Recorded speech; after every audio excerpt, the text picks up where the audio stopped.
everyone. Welcome to you all in today's session of English. Open your textbook. Open page number 30. Activity 3. Read and enjoy.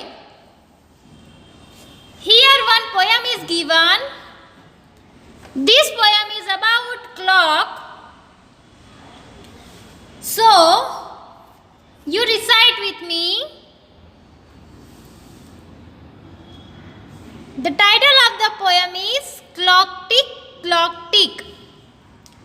Poem का name है clock टिक। Clock टिक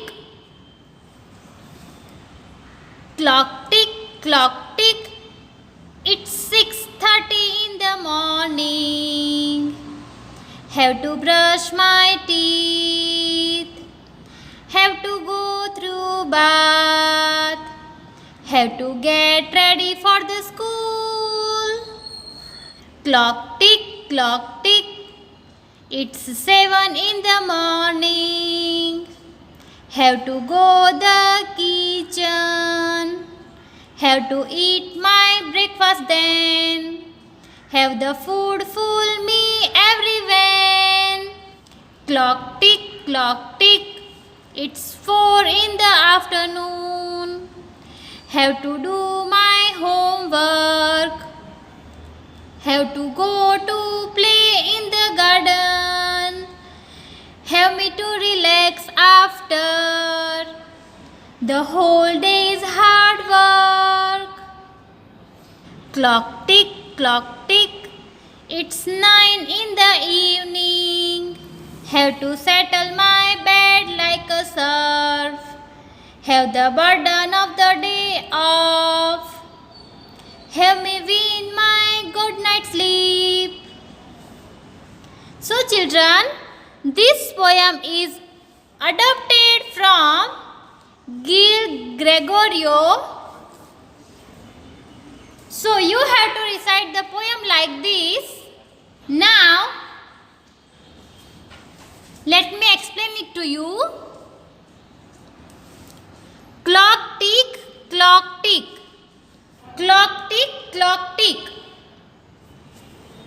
यहाँ पे clock tick tock कर रहा है, घड़ी tick tock कर रही है. It's 6:30 in the morning. सुबह के 6:30 बज गए हैं. See in this clock you can see it is 6:30. Clock में 6:30 दिखाया गया है यहाँ पे. Hour hand and minute hand both are at the same place. Hour hand और मिनट हैंड दोनों एक ही प्लेस पर है, दोनों 6 पे आकर अटके हुए हैं. Means it is 6:30. तो यहाँ पर सुबह के 6:30 बज चुके हैं. Have to brush my teeth. Brush करना है. Have to go through bath. Bathing करना है मीन्स नहाना है. Have to get ready for the school. और स्कूल के लिए रेडी भी होना है. सो सुबह 6:30 जब बजते हैं तो क्या होता है, उठकर नींद से उठकर सीधा ब्रश करना होता है, फिर नहाना होता है और फिर स्कूल के लिए रेडी होना पड़ता है. आपको भी ऐसा करना पड़ता है ना जब स्कूल में आना हो तब. Yes. Now next clock tick. It's 7 in the morning. Clock फिर से टिक टॉक कर रही है. अभी कितने बज चुके हैं? 7 o'clock. See here. Now 7 o'clock हुए हैं. तो मिनट हैंड है वो 12 के ऊपर है और आवर हैंड है वो 7 के ऊपर है. सो जब भी 7 o'clock, 8 o'clock, 9 o'clock, 10 o'clock, 11, 1 to 12 इतने नंबर्स दिए होते हैं क्लॉक में. तो जो भी पर्टिकुलर टाइम होता है 1 o'clock, 2 o'clock, 7 o'clock ऐसा, तो उस टाइम पर मिनट हैंड 12 के ऊपर होता है और आवर हैंड उस पर्टिकुलर जितने बजे है उसके ऊपर होता है. फॉर एग्जाम्पल यहाँ 7 o'clock है तो आवर हैंड 7 के ऊपर है. अगर हमें 3 o'clock दिखाना है तो आवर हैंड 3 के ऊपर होगा और मिनट हैंड 12 के ऊपर। सो अभी सुबह के 7 बज चुके हैं, तो क्या करना है, have to go the kitchen, kitchen में जाना है। Have to eat my breakfast then, फिर ब्रेकफास्ट करना है, सुबह का नाश्ता करना है। Have the food full me everyone, और फिर नाश्ता करके पेट फुल कर लेना है कि जब स्कूल में से वापस आना होगा तब भूख लगेगी, लेकिन तब तक खाना चले वैसा खाना खाना है, वैसे नाश्ता करना है और कुछ लेकर भी जाना है। Next, clock tick, it's 4 in the afternoon। अभी क्लॉक टिक, कितने बजे हैं, 4, आफ्टरनून के 4 बज चुके हैं। Now see again in this clock, now it's 4 o'clock, so same like 7 o'clock, our hand is on 4 and minute hand is on 12. Have to do my homework, दोपहर के 4 बज चुके हैं, अभी शाम होने को आई है, तो क्या करना है, होमवर्क करना है। स्कूल में से जो भी होमवर्क दिया गया है उसे कंप्लीट करना है। Have to go to play in the garden, फिर होमवर्क कंप्लीट करने के बाद गार्डन में जाना है प्लेइंग करने के लिए, जो दूसरे फ्रेंड्स है उसके साथ खेलने के लिए गार्डन में जाना है। Have me to relax after the whole day's hard work, फिर पूरा दिन इतना काम करने के बाद थोड़ा रिलैक्स होना है, और रिलैक्स होने के लिए गार्डन में जाकर खेलना है, फिर खेलने के बाद भी रिलैक्स होना है।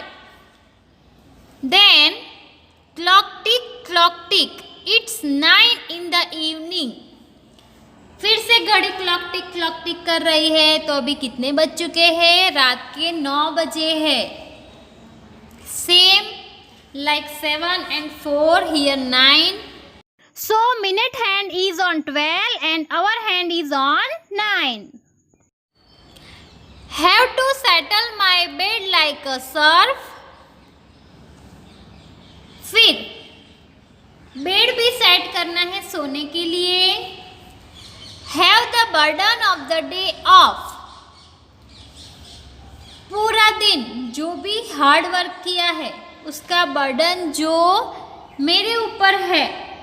पोएट यहाँ पे ऐसा कह रहे हैं कि पूरा दिन जितना भी वर्क किया है, तो अभी डे ऑफ हो गया, तो उस बर्डन को शांति से नीचे रख के सो जाना है। Have me when my good night sleep, तो ऐसे पूरे बर्डन से रिलैक्स होकर गुड नाइट स्लीप, अच्छी वाली स्लीप को जीतना है, ऐसा बोला गया है यहाँ पे। अच्छी वाली स्लीप को जीतना है मीन्स अच्छे से सो जाना है। So in this poem everywhere we learn about the time, 6:30 बजे 6:30, then 7 o'clock, 4 o'clock and 9 o'clock. So all these timings are given here.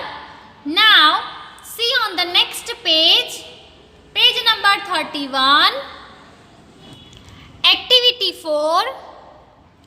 Ask the following questions to your friend sitting next to you.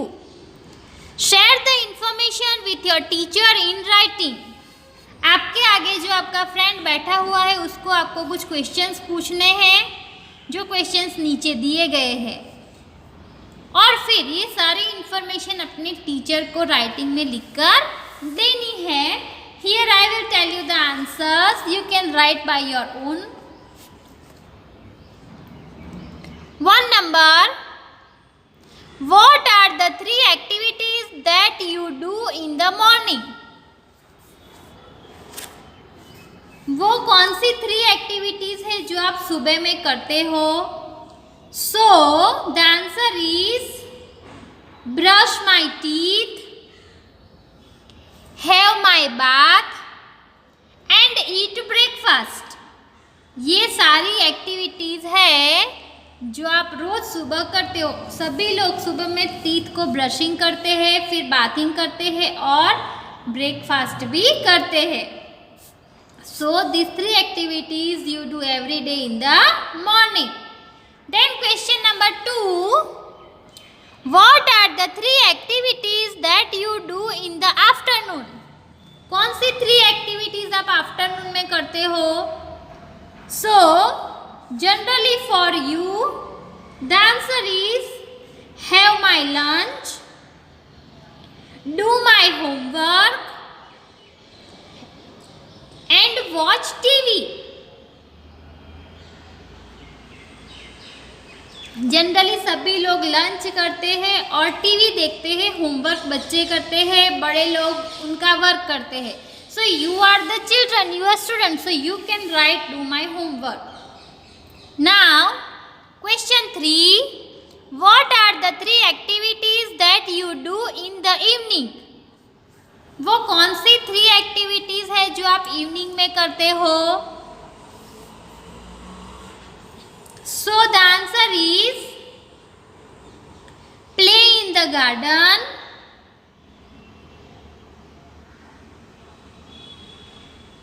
reading